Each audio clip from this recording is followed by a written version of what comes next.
नमस्कार दोस्तों, today knowledge YouTube channel पे आपका एक बार फिर से स्वागत है। इस वीडियो में आज हम यूजीसी नेट का एक पेपर करेंगे ज्योग्राफी इस विषय का। 1 से 50 तक क्वेश्चन हम इस वीडियो में करेंगे और उससे आगे के क्वेश्चन हम नेक्स्ट वीडियो में करेंगे। लेकिन उससे पहले जो साथी हमारे चैनल से नए जुड़े हैं उनसे रिक्वेस्ट है कि प्लीज़ चैनल को सब्सक्राइब अवश्य कर लें और बेल आइकन को दबा लें ताकि जब भी हम कोई नया वीडियो अपलोड करें तो उसका आपको नोटिफिकेशन मिलता रहे। तो चलिए स्टार्ट करते हैं आज का एक पुराना पेपर। हमारा फर्स्ट क्वेश्चन है, भू अभिनति की अवधारणा किसने प्रतिपादित की थी?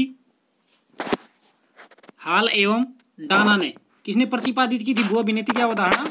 हॉल एवं डाना ने। कोस्मोग्राफी शब्द का प्रतिपादक और उसे यूरेनोग्राफी और ज्योग्राफी में विभाजित करने वाला कौन है? हम्बोल्ट महोदय। किसने किया था उसको यूरेनोग्राफी और ज्योग्राफी में विभाजित? हम्बोल्ट ने। अवक्षेपण से संबंधित आइस क्रिस्टल सिद्धांत किसने प्रतिपादित किया था? बर्गेरान ने। परवाल भित्ति से संबंधित निमज्जन सिद्धांत किसने प्रतिपादित किया? डार्विन महोदय ने। गुटेनबर्ग असंतता किनके बीच पाई जाती है? परावार और क्रोड के बीच। नदी समतल की अवधारणा को किसने प्रतिपादित किया था? क्रिकमे ने। आनंद शैल सतह पर क्षैतिज रेखा की दिशा को क्या कहा जाता है? नतीलंब। अंतः समुद्री कैनियन के उद्गम पर आविलाता धारा सिद्धांत का विद्वान प्रतिपादक कौन है? डेली। और पैटरनॉस्टर झील क्या है? हिम नदीय सोपानों पर जो झीलें बनती हैं उनको क्या कहा जाता है? पैटरनॉस्टर झील। भूतकाल की कुंजी वर्तमान है। यह वाक्यांश किस अवधारणा से संबंधित है? एकरूपतावाद से। वायु राशि की स्थिरता या अस्थिरता की डिग्री के निर्धारण के लिए किस उपकरण का उपयोग किया जाता है? रेडियो सोंडेस का। नीचे दो कथन दिए गए हैं, अभिकथन ए और दूसरे को तर्क आर का नाम दिया गया है। तो नीचे दी गई कूट से सही उत्तर चुनना हमें। हमारा अभिकथन है, दक्षिणी ध्रुव निरंतर बर्फ से ढका रहता है किंतु वह प्रत्येक वर्ष 8 सेंटीमीटर से भी कम वर्षण प्राप्त करता है। कारण इसका दिया गया है कि दक्षिणी ध्रुव में लगातार तेज हवाएं चलती हैं। तो इसमें ए और आर दोनों सत्य है और आर ए की सही व्याख्या करता है। कैलिफोर्निया में सैन एंड्रियास बर्न्स पटल सीमा और पटल गतियों के निम्नलिखित प्रकारों में से किसका उदाहरण है? तो किसका उदाहरण है? वामावर्त गति के साथ रूपांतरित सीमा का। सूची 1 को सूची 2 के साथ सुमेलित कीजिए और नीचे दिए गए कूट से सही उत्तर का चयन कीजिए। तो मध्यतापीय, इसका सूचकांक मूल्य हो जाएगा 64 से 127 के बीच। सूक्ष्म तापीय 32 से 63 के बीच। तैगा के जो तापमान प्रदेश हैं उनका सूचकांक मूल्य 16 से 31 के बीच और टुंड्रा प्रदेश में 1 से 15 के बीच। यानी कि इसमें ऑप्शन नंबर 3 आपका सही आंसर हो जाएगा। निम्नलिखित में से कौन सा अक्षांश कर्क प्रशांत मंडल कहलाता है? 66.5 डिग्री उत्तरी। सूची 1 को सूची 2 से सुमेलित कीजिए और नीचे दिए गए कूट से सही उत्तर का चयन कीजिए। स्लिंग साइक्रोमीटर सापेक्ष आर्द्रता मापने का तत्व है। पेडोमीटर दूरी मापता है। स्पेक्ट्रोमीटर विकिरण ऊर्जा को और पिकनोमीटर मिट्टी के घनत्व को, यानी कि ऑप्शन 2 इसका सही आंसर हो जाएगा। नेक्स्ट क्वेश्चन करते हैं। अमेरिकन जलवायु विशेषज्ञ C.W. थॉर्नथवेट ने किस वर्ष में विश्व की जलवायु के वर्गीकरण की स्कीम का संशोधन किया था? तो कब किया था उन्होंने? 1948 में। सूची 1 को सूची 2 से सुमेलित करना है। एक तरफ सूची में बल दिया गया है, दूसरी तरफ उसके स्रोत दिए गए हैं। तो अन्योन्य क्रिया इससे संबंधित है, पृथ्वी के घूर्णन से। ज्वारीय बल स्थैतिक अवस्था से। घर्षण स्थलाकृतिक भिन्नताओं के कारण होता है। और प्रतिरोधक पृथ्वी का घनत्व, यानी कि इसमें ऑप्शन नंबर 2 बिल्कुल सही हो जाएगा।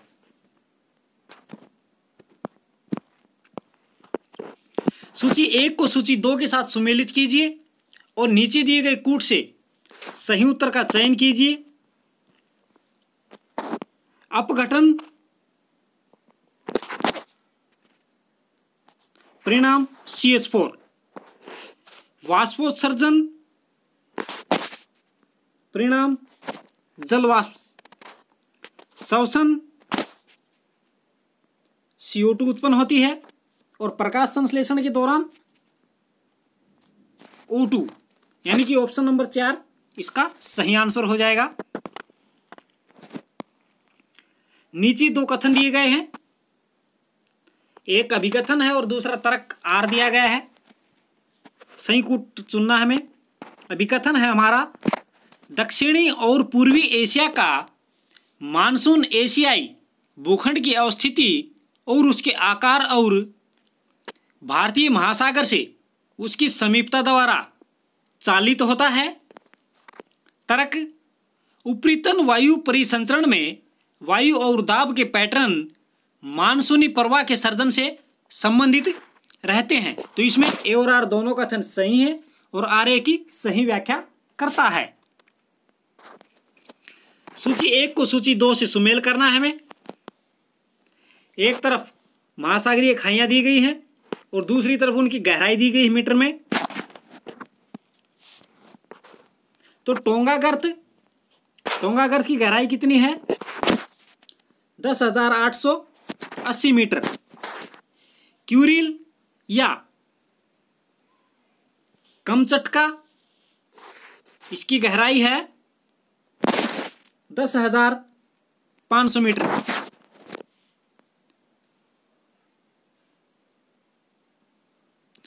फिलीपींस गर्त की 10,540 मीटर और रोमांस गर्त की 7,760 मीटर गहराई है, यानी कि इसका ऑप्शन नंबर 2 बिल्कुल सही आंसर हो जाएगा।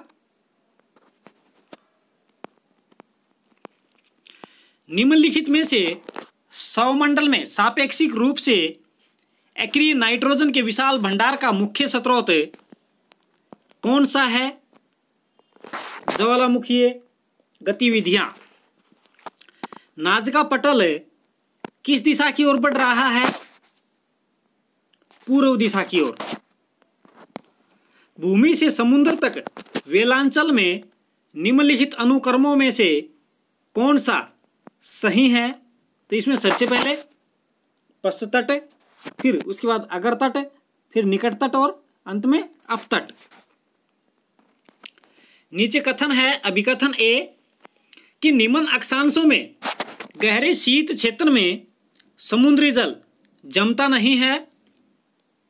तर्क है इसके पीछे कि गहरा समुद्री जल अपनी उच्च लवणता के कारण तीव्र दबाव के अंदर नहीं रहता है। तो इसमें ए सत्य है जबकि आर असत्य है। समुद्री जल लवणता में विश्वव्यापी भिन्नता का सही औसत परिसर या रेंज निम्नलिखित में से कौन सा है? तो इसमें कौन सा हो जाएगा? 34 से 37%। अभिकथन है हमारा, एंट्रोपी अवस्था में ऊर्जा प्रवाह उत्पादन से श्वसन की ओर स्थानांतरित होता है, जिससे ऑक्सीजन की मांग ऑक्सीजन की उपलब्धता से अधिक हो जाती है। कारण कि समताप मंडल ओजोन परत के निःशेषण से त्वचा संबंधी रोग हो जाते हैं।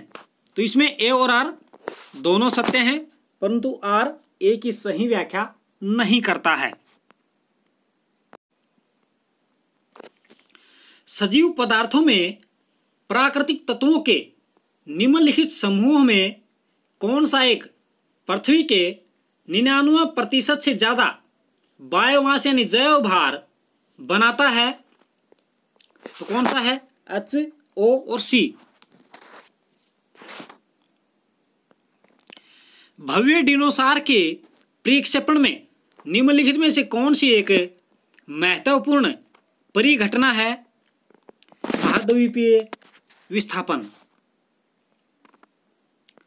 रियो डी जेनेरो में जून 3 से 14, 1992 के दौरान पर्यावरण और विकास पर आयोजित यूएन सम्मेलन की अध्यक्षता किसने की थी?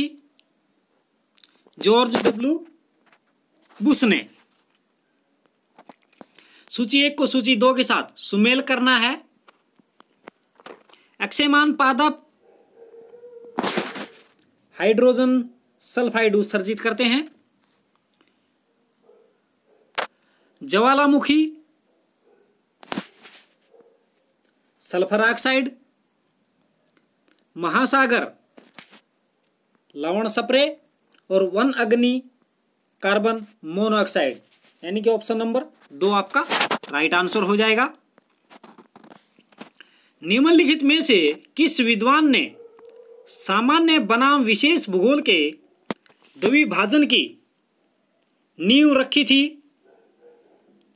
तो किसने रखी थी? बर्नार्ड वारेनियस ने भूगोल को 2 भागों में बांटा था, एक सामान्य भूगोल और दूसरा विशेष भूगोल या प्रादेशिक भूगोल। निम्नलिखित में से कौन सा युग्म सहीमेलित नहीं है? तो इसमें हमारा अल-मसूदी, रूटर एंड रियलम्स ये हमारा असुमेलित है, जबकि तीनों बाकी सुमेलित हैं। अल-बालाकी की पुस्तक है किताबुल अस्काल, अल-बरूनी की किताबुल हिंद और इब्न खल्दून की मुकादिमा। तो दोस्तों आज की वीडियो में फिलहाल इतना ही। इससे आगे की क्वेश्चन कल वीडियो में लेकर आऊँगा। तब तक के लिए धन्यवाद।